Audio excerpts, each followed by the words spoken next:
নামাজ পড়ে একদল জান্নাতে যাবে, নামাজ পড়ে একদল জাহান্নামে যাবে। ফাওয়াইলুল লিল মুসাল্লিন, নামাজীদের জন্য ওয়াইল নামক জায়গা।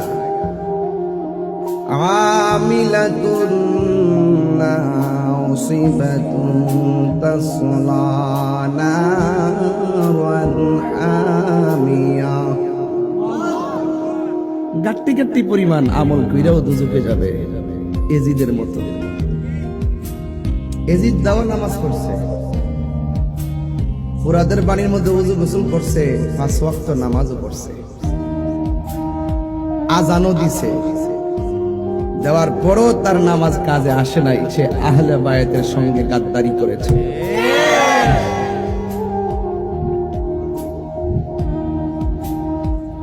রাসূলুল্লাহকে প্রশ্ন করা হলো, ইয়া রাসূলুল্লাহ, আমরা তো জানি আপনাকে আপনার উপরে কিভাবে দুরূদ পড়ব,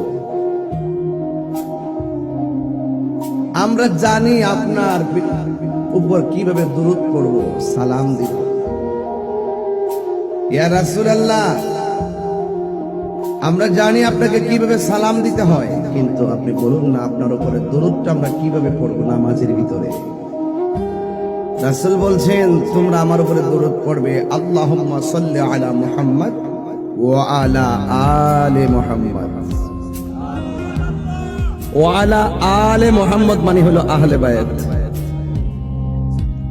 ওই আহলে বায়াতের সঙ্গে গাদ্দারি কইরা নামাজ পড়লে নামাজ লাভ হবে। নামাজের মধ্যে বসে বলতেছে আল্লাহুম্মা সাল্লি আলা মুহাম্মদ ওয়া আলা আলি মুহাম্মদ, নবীজির উপরে দুরূদ, নবীর আহলে বায়াতের উপরে দুরূদ। নামাজে বলতেছে আহলে বায়াতের উপরে দুরূদ, নামাজ থেকে উঠতেছে আহলে বায়াতের গলার মধ্যে ছুরি চালাইছে। এরা কি কখনো মুসলমান হতে পারে? এই গভীর ভিতরে কেউ ঢুকে না, ভিতরে ভিতরে ঢুকেন একটু। তার মানে বোঝা গেল শুধু মুখে মুখে ইসলাম বললে চলবে না, কাজে ইসলাম দেখাতে হবে। মুখ ঠিক হলে চলবে না, অন্তর ঠিক থাকতে হবে। কথা বলেন ঠিক কিনা? এই জন্য বলা হয়েছে লা সলাতা ইল্লা বি হুজুরি কলব, হুজুরি কলব ছাড়া নামাজ হয় না।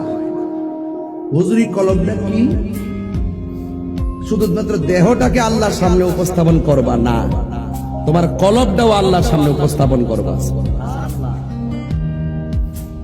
কলবটাও আল্লাহর রাস্তা কি করবা, আল্লাহর দিকে উপস্থাপন করবা। এই জন্য নামাজ খুশুও লাগবে, খুজুও লাগবে।